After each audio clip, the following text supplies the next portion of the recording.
अपने गुरु महादेव के चरणों में प्रणाम करता हूँ। इस कालखंड के प्रथम शिव शिष्य भैया साहब श्री हरिंद्रानंद जी के चरणों में प्रणाम करता हूँ। शक्ति स्वरूपा माँ दीदी नीलम आनंद के चरणों में प्रणाम करते हुए आप सभी गुरु भाई बहनों को मैं प्रणाम करता हूँ। आज काफ़ी दिन बाद मैं इस वीडियो के माध्यम से आप सभी गुरु भाई बहनों को मैं कुछ संदेश देना चाहता हूँ, जो मेरे मन में विचार आया, और इसका श्रेय देता हूँ मेरे गुरु भाई हैं जो काफ़ी समय से, करीब विगत 20 वर्षों से शिव गुरु के शिष्य हैं और करीब 20 वर्षों से मेरे मित्र भी हैं। उनके मन में कुछ उथल पुथल हो रही थी और उन्होंने अपने मन की बात मुझसे कही, और इस विषय पे मैंने उनको एक छोटी सी कहानी सुनाई, और वही कहानी मैं आप सबको भी बताना चाहता हूँ। फिर बताऊँगा कि उनका सवाल क्या था और क्या उथल पुथल थी उनके मन में। पहले मैं कहानी से प्रारंभ करता हूँ, इसको बहुत ही ध्यान से सुनिएगा, और बहुत ही मार्मिक कहानी है और हर गुरु भाई बहन के लिए ये समझना जानना जरूरी है। एक व्यक्ति जो कि बहुत ही निर्धन था, और निर्धनता के कारण परिवार में भरण पोषण सही नहीं रहता था। निर्धनता इतनी थी कि भरण पोषण परिवार का सही से नहीं चल पाता था। तो उसने मन में विचार बनाया कि मैं कहीं प्रदेश चलूं और प्रदेश चल के कुछ रोजी रोजगार करूं, जिससे मेरे घर का भरण पोषण सही से हो। इस विचार से वो प्रदेश के लिए रवाना हुआ। साथ चलते चलते जब सफ़र में वो चल रहा था तो उसे एक व्यक्ति और मिला, जो कि वो भी पहली बार सफ़र कर रहा था, और इसी उद्देश्य से वो भी सफ़र कर रहा था कि उसके भी घर परिवार की आर्थिक स्थिति ठीक नहीं थी। तो दोनों का वार्तालाप हुआ, दोनों आपस में बातचीत करने लगे। तो दोनों ने अपने अपने घर की बात बताई, और फिर दोनों ने यह निर्णय लिया कि हम दोनों साथ काम करेंगे और अपने अपने घर परिवार का भरण पोषण उस पैसे से हम करेंगे। दोनों चले गए। दोनों जाने के बाद कुछ दिन तक उन्होंने नौकरी करी। नौकरी करने के उपरांत जो भी पैसे आते थे वो अपने घर बेचते थे। घर परिवार की स्थिति ठीक हो गई, कहने का मतलब। फिर दोनों का तालमेल इतना अच्छा बैठ गया कि फिर दोनों ने ये विचार किया कि हम एक बिजनेस करते हैं और बिजनेस से हम काफ़ी अच्छा पैसा कमा सकते हैं। फिर दोनों ने मिलके एक सुंदर सा बिजनेस तैयार किया, और बिजनेस में दोनों पार्टनरशिप होकर दोनों काम करने लगे। और दोनों के अंदर चूँकि लगन थी, दोनों ने गरीबी देखी हुई थी, दोनों ने अपने घर परिवार की बुरी स्थिति देखी हुई थी, तो दोनों के अंदर लगन थी और दोनों तन मन धन के साथ बिजनेस में काम करने लगे। और कुछ ही समय में बिजनेस में काफ़ी उनको जो है कि उपलब्धि हुई, काफ़ी उन्होंने धन अर्जन कर लिया। धन अर्जन करने के उपरांत उनका परिवार पहले से और अच्छा हो गया, और भरण पोषण बहुत अच्छे से होने लगा। धीरे धीरे यही प्रक्रिया चल रही थी। कुछ समय बीता, 2 4 5 साल बीता, तो एक व्यक्ति के मन में लालच आ गया। उसने सोचा कि अगर इसका मालिक सिर्फ मैं होता, इस बिजनेस का सिर्फ मालिक मैं होता, तो ये सारी प्रॉपर्टी मेरी होती और मेरे पास और बेशुमार धन होता।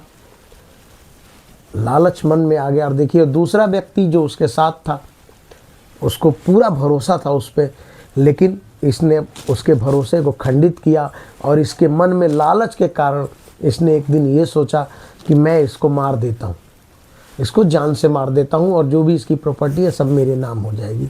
और इसने ऐसा ही किया। एक दिन उसको जहर देके उसको मार दिया, और उसकी तमाम सारी जो प्रॉपर्टी थी सब अपने नाम कर ली। नाम करने के बाद गांव आया ये भाई। पहले थोड़े पैसे थे, लेकिन उसका भी पैसा मिल गया, तो इसके पास बेशुमार पैसा हो गया। ये व्यक्ति गांव आया। गांव आने के बाद घर परिवार में अपना और भी ज़मीन जायदाद, मकान, गाड़ी, बंगले, तमाम ऐशो आराम की चीज़ें इसने कर दी। इसका एक लड़का था, उस लड़के को इसने पढ़ाया लिखाया, उसकी शादी वादी हो गई। शादी वादी होने के उपरांत वो लड़का अपने पिता से बोला कि पिताजी, मैं कहीं विदेश जाना चाहता हूँ, मैं कहीं बाहर जाना चाहता हूँ, आप मुझे कुछ पैसे दीजिए कि मैं जाके अपना जीवन अपने तरीके से अपने पैरों पे मैं खड़ा हो सकूँ। पिता के पास कोई धन की कमी नहीं थी, उसने बहुत सारे पैसे दिए, बेटा विदेश चला गया, विदेश रहने लगा। ये भी व्यक्ति अपने गांव से फिर आया, अपने बिजनेस में लग गया। धीरे धीरे समय बीतता चला गया और एक स्थिति ऐसी आई कि फिर जब ये थोड़ा सा समय इसका गुजर गया, 10-20 साल गुजर गया, पैसे तो बेशुमार आ गए थे बिजनेस से भी, और लड़का भी अच्छा कमाने धमाने लगा था, बेशुमार पैसा आ गया था। फिर ये वृद्ध हो गया था, या इसके पास कोई था नहीं, तो इसने अपना सारा बिजनेस बेच के और फिर अपने गांव आ गया, गांव में रहने लगा। अब बेटे से बातचीत करता है कि बेटा मैं वृद्ध हो गया हूँ, तुम आ जाओ अब यहाँ पे, अब जो है कि मेरे देख रेख करने वाला कोई है ही नहीं है। बेटा जो है कि कहता कि पिताजी मैं ज़रूर आऊँगा, लेकिन थोड़ा सा अभी मेरा काम और तेज़ी से चल रहा है, मुझे थोड़ा और परिश्रम करने की जरूरत। करते करते परिस्थिति ऐसी आ गई कि ये बिल्कुल अब चलने लायक नहीं रह गया। स्थिति ऐसी आ गई कि अब ये चलने लायक भी नहीं रह गया। फिर एक दिन खबर आती है कि इसके बेटे की बहुत तबीयत खराब है, इसके बेटे को मतलब कोई बीमारी लग जाती है। तो इसने बेटे से कहा कि अपना इलाज कराओ। बेटे ने वहाँ पे बहुत सारा पैसा लगा इलाज में। कहने का मतलब यह है कि इसका घर बार सारा कुछ, धन धान सारा कुछ बिक गया। बेटे की बीमारी में इतना अथाह पैसा लगा कि सारे कुछ इसका बिक गया, सब कुछ। ये पहले की तरह गरीब, पहले से भी बदतर स्थिति हो गई। लास्ट में उस बच्चे को इसने कहा कि बेटा तुम अब मेरे पास ही आ जाओ। बेटा उसका वहाँ से फिर आ गया और आके और जो है कि इसी की गोद में पड़ा हुआ। डॉक्टर ने भी कह दिया था कि अब ये तुम्हारा बेटा बचेगा नहीं। और आखिरी समय में जब ये मरने की स्थिति आई, बाप से पहले जब बेटा मरने लगा, तो बेटे ने पिता की गोद में सर रख के कहा कि पिताजी मेरे द्वारा या आपके द्वारा, मेरे द्वारा या आपके द्वारा कोई ना कोई ऐसा कुकर्म तो ज़रूर हुआ है जिससे आज हमारी ये स्थिति है। आज मैं छोड़ के आपको जा रहा हूँ, आप वृद्ध हो चुके हैं, आपकी स्थिति है, आपके जाने का समय है, लेकिन आपसे पहले मैं जा रहा हूँ। तो मुझे कहीं ना कहीं ऐसा मुझे महसूस हो रहा है परमात्मा की वजह से कि हम दोनों से कोई ना कोई कुछ अटूट अपराध हुआ है, जिसको हम क्षमा करने के योग्य परमात्मा भी नहीं है। और इसीलिए आज ये स्थिति है। और वो लड़का मर जाता है। फिर वो जो रहता है वृद्ध रोने लगता है, वो अपने उस पार्टनर को याद करता है और सोचता है कि मैंने जीवन में वास्तव में बहुत गलत करा है। पश्चाताप के आंखों में आंसू होते हैं, सब कुछ बर्बाद हो चुका रहता है, कुछ भी नहीं होता है। अब चूँकि मेरा कहने का मतलब ये है कि जो मेरे गुरु भाई हैं, जिनकी मन में जिज्ञासा थी या उथल पुथल थी कि बहुत से लोग जो है कि गुरु के नाम पे अवैध जो है कि काम करते हैं, पैसा उगाही करते हैं, खर्चा कुछ होता है और जो है कि बताते कुछ हैं, अब पैसा उसमें से बताते हैं, अर्जन करते हैं। तो मैंने उनसे ये बात, ये कहानी उनको सुनाई थी और मैंने कहा था कि गुरु भाई हम शिव शिष्य हैं और करने वाला भी शिव शिष्य है, तो हमारा उत्तरदायित्व है उसको समझाना। समझता है तो ठीक है, नहीं समझता है कोई बात नहीं। उसके कारण हम अपनी मानसिक स्थिति को क्यों उथल पुथल करें। हमारी सोच, हमारी लगन अपने गुरु में होनी चाहिए। मेरा गुरु बैठा हुआ है, जगत का गुरु है, तो एक न एक दिन समय आएगा। मैं उनसे बार बार कहता हूँ कि कोई भी व्यक्ति हो, मैं ना हूँ चाहे कोई भी व्यक्ति हो, अगर कोई भी व्यक्ति इस स्थिति में है कि वो किसी के साथ गलत कर रहा है या लूटपाट की सुविधा बना ली है उसने शिव गुरु परिचर्चा से, तो स्थिति ऐसी एक न एक दिन महादेव जरूर कर देगा कि उसको बहुत पछताना पड़ेगा। और उस समय कोई आगे पीछे नहीं होगा। जितनी ईमानदारी के साथ हम लोग गुरु का काम करते हैं, उतना ही गुरु हमारे साथ मजबूती के साथ खड़ा रहता है।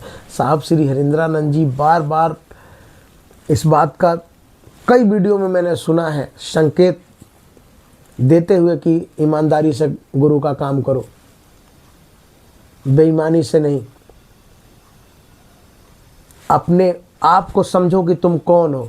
थोड़े से धन अर्जन के लिए तुम गलत रास्ते पे जा रहे हो तो तुम गुरु से बहुत दूर हो रहे हो।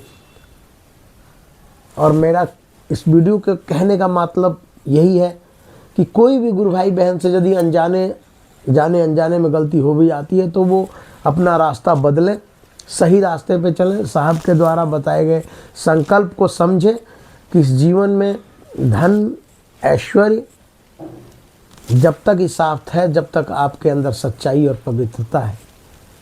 जिस दिन आप गलत रास्ते से धन का अर्जन करेंगे या गलत रास्ते से उसका उपयोग करेंगे, तो एक निहित समय है महादेव की नज़र में, उतने दिन तक आप बख्शे जाएंगे। लेकिन उसके बाद जिस दिन महादेव का समय पूरा हो जाएगा, उस दिन सूद ब्याज के साथ आपसे सारा कुछ वसूला जाएगा। और गुरु भाई संतुष्ट हुए, बोले कि बिल्कुल सही बात कर रहे हैं। तो उसी तरह है कि हम किसी भी गुरु भाई बहन को समझा सकते हैं, किसी को भी हम प्रेशर नहीं दे सकते, दबाव नहीं दे सकते। उनको हम समझा सकते हैं गुरु भाई होने के नाते कि हम अगर गलत करते हैं तो इसका परिणाम गलत होना ही होना है, और अगर हम सत्य के रास्ते पे हैं तो परिस्थिति कैसी भी आ जाए, महादेव आपको झुकने नहीं देगा, महादेव आपको रुकने नहीं देगा। इन्हीं शब्दों के साथ पुनः आप सबको मैं प्रणाम करता हूँ।